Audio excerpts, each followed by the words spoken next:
Bears got back on track yesterday, hammering the Vikings 28-10. And for more on the game, how about Bears defensive end, the I-Train, Idonije. What's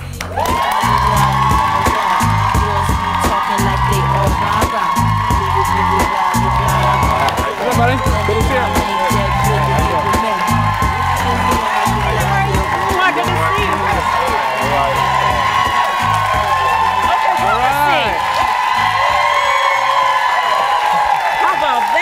How you guys doing? Good. So, I'm going to start here because before this segment, as we were preparing for you, I said, isn't he known as a snazzy dresser? This guy. Yeah, he dresses good. You know, that's like what? Look, is he a snazzy dresser or what?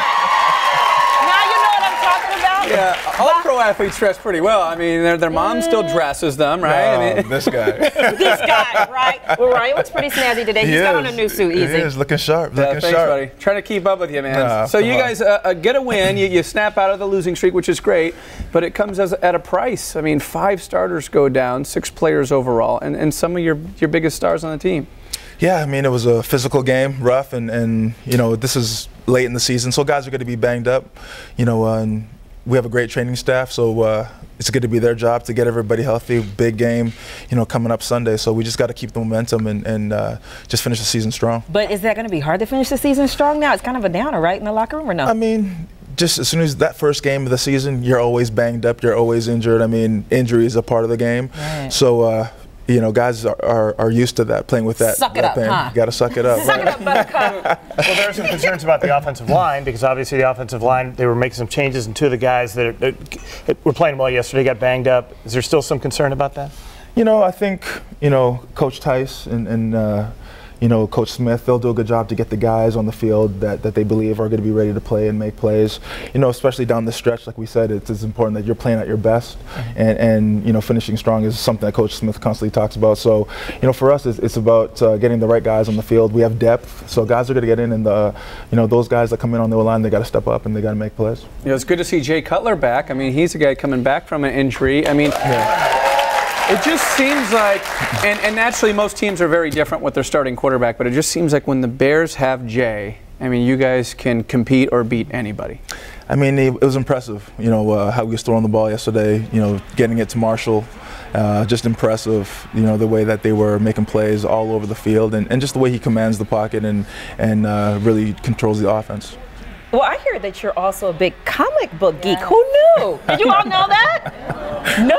Look, when did you fall in love with comic books? You know, I grew up reading comics. The Green Hornet was one of my first comic books I got as a child, and you know, so I've just kind of I got away from it a little bit as you know, football and you know, life went on, and then 2007 I just jumped back into it. And your buddy Lance Briggs is too, right? Yeah, Lance. Anybody else on the Bears a comic? Nick Roach, big comic guy. Really? How big of fans are you? Do you go to Comic-Con and dress up or anything like that ever? I haven't dressed up yet. I've been to a few Comic-Cons, yet to dress up. This next one, maybe if Ryan comes and Val comes, maybe we'll dress up. I will go under one condition, okay? Izzy is, what, 6'6", 6'7"? Yes. 270 pounds. You have to paint yourself green and be the Incredible Hulk. Oh, man, come on. And I am there. I am there. The Incredible Hulk. You got to do it, man. But you actually wrote your own comic book, I did. Yeah, I wrote a story called The Protectors. It's the origin story of athletes and where they come from and what they were really put on Earth to do to protect humanity, and you know, their athletic ability is just a byproduct of this gift that they've been given. You know, this sounds childlike, but it's not. This is huge business right now, comic books, right? And adults, and because it's the graphic novel and all of that, it's really about adults doing this more so than kids, right? Yeah, and it really is. I mean, the space is for everyone. You know, kids, there's a lot of properties and things for children, but there are also a lot of great stories and fantasy adventures for adults as well. And I hear you're a good cook. I cook a little bit. You know we had Nick Roach in the kitchen, right? Oh, did he? Did you didn't watch your book? I hope nobody ate his food. So you're a better cook than him?